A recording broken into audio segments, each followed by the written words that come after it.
नमस्कार मित्रों, हम पढ़ रहे हैं शुंग राजवंश। यह पुष्यमित्र शुंग से संबंधित है। मुख्यतः शुंग राजवंश।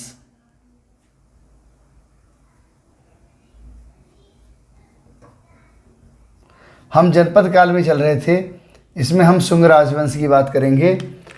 जब शुंग राजवंश का जब देखें, अंतिम रूप से जो मौर्य राजा थे बृहद्रथ,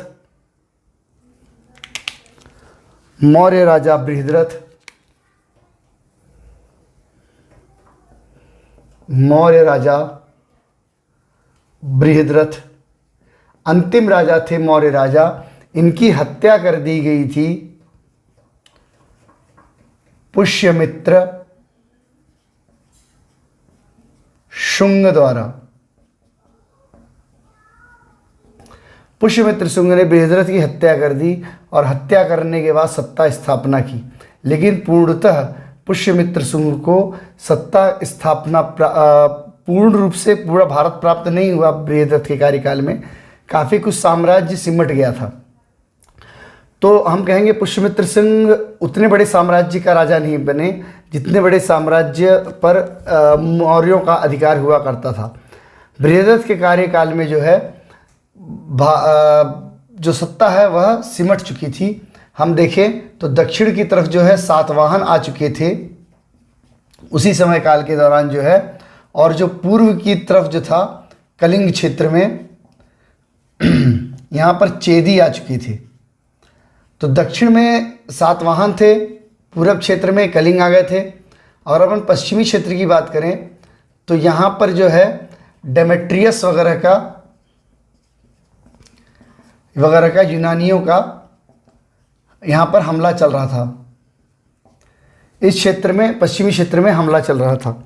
तो ये लगभग जो समय काल था ये करीब 184 के आसपास में समय काल था, जिस काल में ये युद्ध हो रहा था। ईसा पूर्व में युद्ध हो रहा था। तो यहाँ पर 184 के आसपास में जो है बृहद्रथ की हत्या कर दी गई थी और यहाँ पर शुंग राजवंश की स्थापना हो गई थी। तो हम देखें 3 भागों में यह छोटा क्षेत्र जो है पुष्यमित्र शुंग के कार्य क्षेत्र काल में आया। मध्य प्रदेश क्षेत्र में इसका महत्वपूर्ण अधिकार था। मुख्यतः जो इनका पुत्र थे युवराज थे अग्निमित्र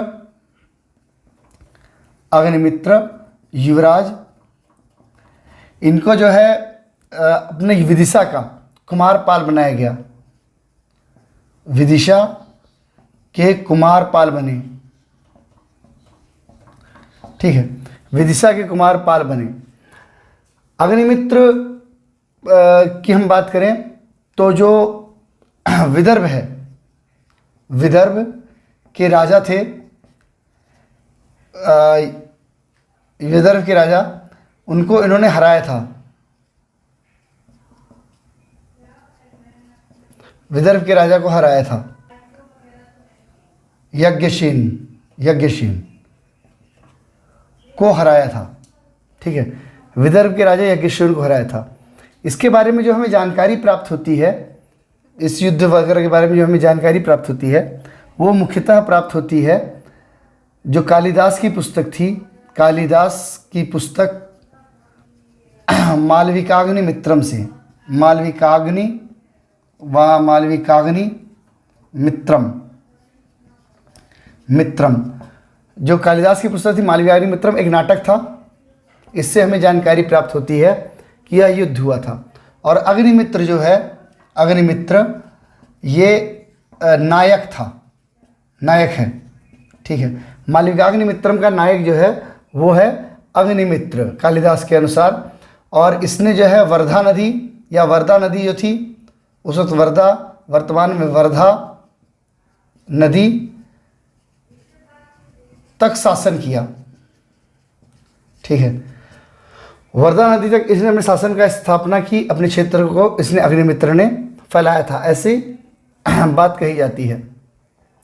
कहा जाता है पुष्यमित्र शुंग ने डेमेट्रियस वगैरह को हराया था और यह युद्ध जो है सिंध नदी पे हुआ था, ठीक है।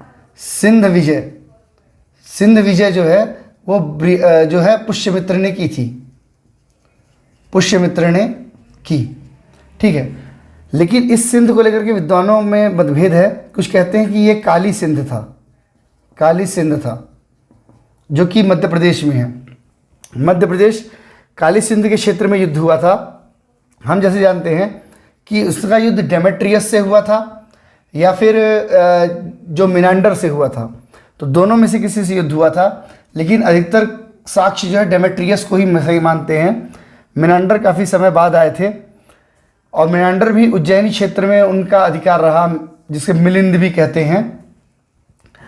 तो यहाँ पर युद्ध हुआ इनके बीच में, तो संभवतः उसने डेमेट्रियस को हराया और डेमेट्रियस को पीछे ढकेल दिया। ठीक है, इसके अतिरिक्त जो है हम बात करें तो पुष्यमित्र शुंग को जो है बौद्ध विरोधी मानते हैं। ठीक है, जो है पुष्यमित्र जो थे, पुष्यमित्र बुद्ध विरोधी थे। ठीक है, कुछ बुद्ध ग्रंथों में लिखा गया ऐसा।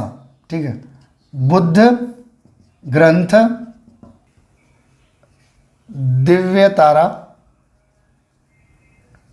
दिव्य तारा, आर्य कल्प मंजूरी, तारानाथ,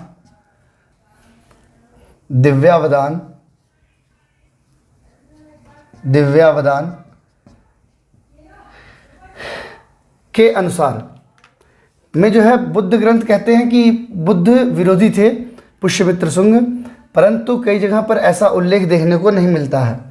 हम देखें तो जो मुख्य रूप से हमारा मुख्य क्षेत्र है सतना, हमारा मुख्य क्षेत्र है सतना। सतना में जो भरहुत की गुफाएं हैं, भरहुत स्तूप की बात कर रहे हैं हम बात कर रहे हैं सांची स्तूप की। ठीक है, तो यहाँ पर चारों तरफ तोरण का निर्माण और अन्य जो निर्माण कार्य किए गए वो पुष्यमित्र शुंग द्वारा किए गए। कहा जाता है पुष्यमित्र शुंग ने बौद्धों को भगा दिया था, चूँकि ये उज्जैन के मूल निवासी हैं, उज्जैन में रहने वाले थे और ये यहाँ पर पूजा पाठ भी किया करते थे उज्जैन क्षेत्र में। इनके पिताजी वगैरह जो है यहाँ पर पुजारी थे। तो पुष्यमित्र शुंग जो हैं बहुत कट्टर थे पूजा पाठ के प्रति, महाकाल मंदिर क्षेत्र में रहने वाले थे और इन्होंने अनिवार्य कर दिया था तिलक लगाना। जो तिलक नहीं लगाता था उनके लिए नियम था कि उसकी गर्दन भी जो है शरीर पर नहीं रहेगी जिसके सर पर तिलक नहीं होगा।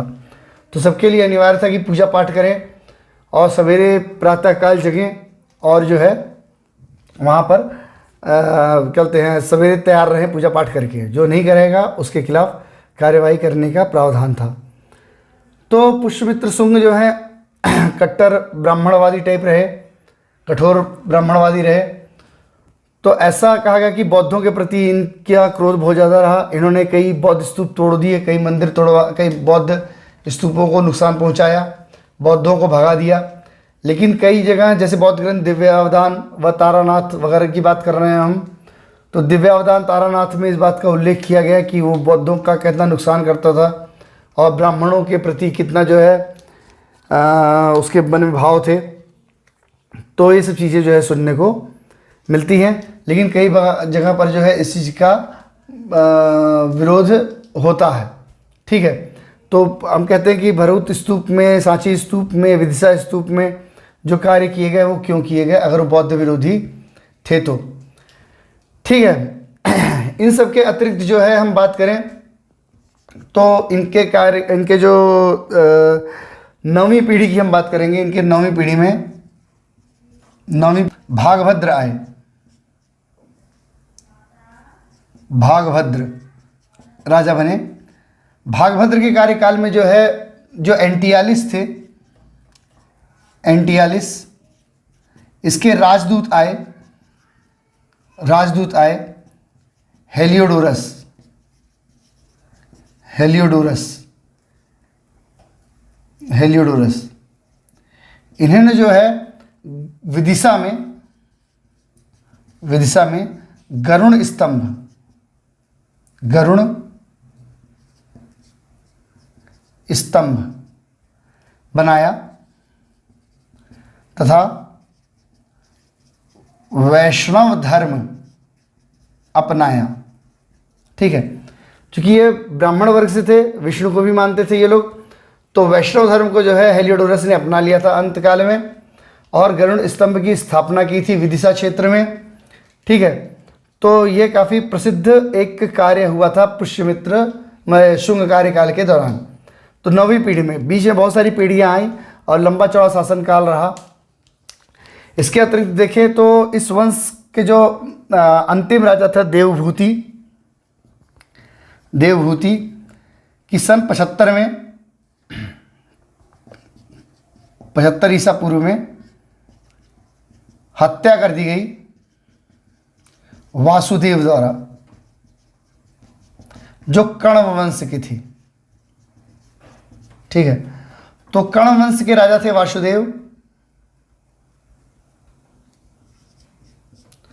कण्व वंश के राजा थे वासुदेव, इन्होंने हत्या कर दी और इसके साथ ही कहते हैं शुंग वंश समाप्त हो गया, कमजोर हो गया। तो देवभूति की बात हम देखें तो शुंग वंश समाप्त हो गया। हम कण्व वंश की बात करें तो कण्व वंश का ज़्यादा प्रभाव मध्य प्रदेश में देखने को नहीं मिलेगा, क्योंकि इसके बाद महत्वपूर्ण जो राजवंश आएगा वो आएगा सातवाहन।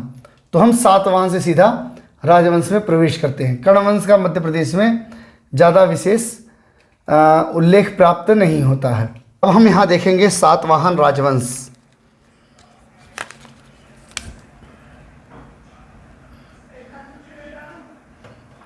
सातवाहन राजवंश, हम सातवाहनों की बात करें तो सातवाहनों का आरंभ नागपुर क्षेत्र में हुआ। ठीक है, नागपुर क्षेत्र में हुआ। इन्हें आंध्र के सातवाहन भी कहा गया, आंध्र के सातवाहन कहा गया। करीब सन 27 ईसा पूर्व में इनका प्रारंभ हुआ। सातवाहनों का प्रारंभ 27 ईसा पूर्व के आसपास हुआ। हम इनके जो संस्थापक की बात करें तो इनके संस्थापक थे सिमुक। सिमुक इसके संस्थापक माने जाते हैं। सिमुक की मृत्यु के बाद इसमें जो दूसरे महत्वपूर्ण राजा हुए वो हुए कृष्ण। कृष्ण इनके भाई थे, कृष्ण सिमुक के भाई थे। यह राजा बने। आंध्र प्रदेश में इनका मुख्य क्षेत्र था। मध्य प्रदेश क्षेत्र में हम इनका व्यवस्था देखें तो मध्य प्रदेश में ये खंडवा, खरगोन,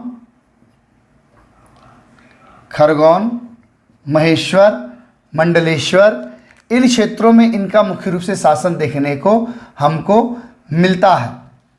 ठीक है, इसी पीढ़ी में हम देखें तो गौतमीपुत्र सतकर्णी इस वंश के महत्वपूर्ण राजा हुए। गौतमीपुत्र सतकर्णी की बात करें तो गौतमीपुत्र सतकर्णी ने अपनी माँ के नाम पर शासन किया। इसमें अन्य महत्वपूर्ण राजा हम बात करें तो हम शतकर्णी की बात करते हैं। तो शतकर्णी ने बहुत बड़ी संख्या में शासन किया। इनको पुराण और जो ये हैं इतिहासकार हैं वो इन्हें कृष्ण भी कहते हैं। इन्हें कृष्ण का अवतार कहा जाता है शतकर्णी को। ठीक है, तो हम देखें जो सातवाहन है मुख्य रूप से ये जो हैं हम इनके अगर जाति की बात करें तो जाति तो क्लियर नहीं है ना, लेकिन ये सामंत थे मुख्यतः, और कुछ ग्रंथ इनको भृत्य कहते हैं, भृत्य। ठीक है, तो भृत्य का कार्य करते थे, पानी वानी देना या इस टाइप के कार्य करना जैसे कार्य करते थे, या सामंत, कुछ ग्रंथ इनको सामंत कहते हैं। ठीक है, शतकर्णी को कृष्ण कहा गया।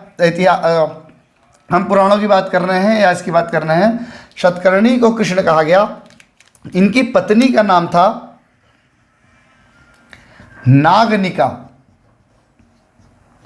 नागनिका इनकी पत्नी थी। नानाघाट अभिलेख, नानाघाट अभिलेख महाराष्ट्र में ही है, अभिलेख में इसकी जानकारी प्राप्त होती है। नानाघाट अभिलेख में इस बारे में लिखा गया है। इसके अतिरिक्त सांची अभिलेख, ठीक है, भरहुत सतना का अभिलेख, ठीक है, जैसे कई अभिलेखों में जो है इनके बारे में जानकारी लिखी गई हुई है, ठीक है। इसके अतिरिक्त जो है सतकर्णी जो है, इनको जो है सरिसात भी कई ग्रंथों में देखने को मिलता है, सरिसात। लेकिन देखा जाए तो सतकर्णी और सरिसात लगभग एक ही राजा हैं जो इस बीच में सामने की तरफ मतलब मुख्य रूप से आते हैं।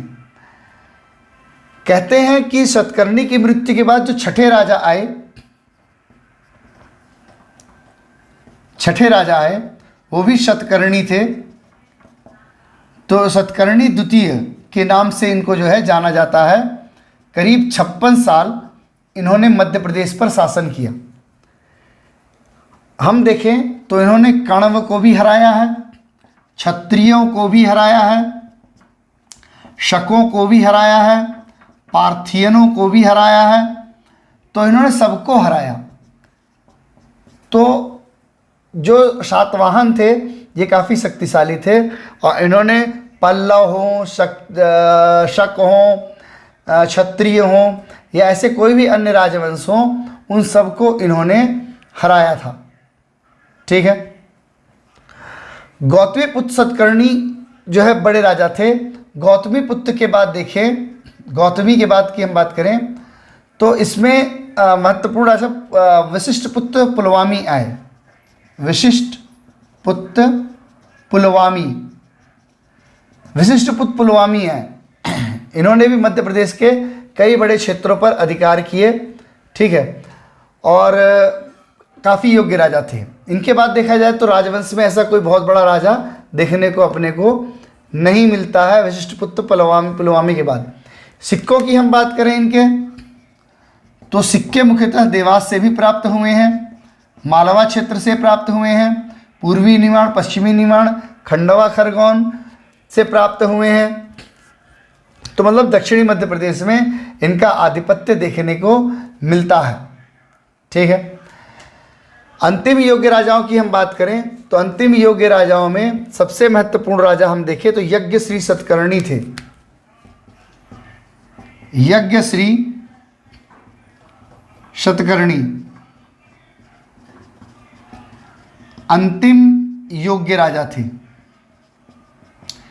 इसके बाद हम देखें तो सतकर्णी वंश में कोई ऐसा बहुत बड़ा राजा देखने को नहीं मिलता है। रोम, यूरोप में इनका व्यापार था। इन्होंने बड़े स्तर पर व्यापार किया और यूरोप तक अपने व्यापार क्षेत्र को लेकर के गए, ठीक है। जो यज्ञश्री सतकर्णी हैं इनके बारे में कहीं कहीं जानकारी बेसनगर क्षेत्र में भी मिलती है। बेसनगर में सिक्के मिले हैं चांदी के, चांदी के सिक्के बेसनगर क्षेत्र में मिले हैं। तो मतलब ये है कि ये अपना विदिशा के पास में भी इन्होंने शासन स्थापित किया था, ठीक है। तो ये हो गए हमारे सातवाहन। सातवाहनों के बाद हम देखें तो विदेशियों का आक्रमण शुरू हो जाता है। इसमें शक, पल्लव, पार्थियन, छहरात तो खैर भारत के थे। छहरातों का भी अंत जो है सातवाहनों ने किया था। सातवाहनों ने छहरातों को भी हराया था। तो हम देखें तो लगभग कोई भी ऐसा राजवंश नहीं था जो सातवाहन से युद्ध न हारा हो, ठीक है। तो सातवाहन एक समय बहुत शक्तिशाली साम्राज्य था। पूरे दक्षिण भारत में इन्होंने अपनी सत्ता की स्थापना की थी।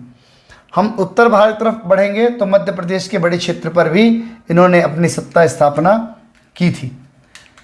इसके बाद हम आ जाएंगे अब सातवाहनों के बाद विदेशी आक्रमणकारियों पर।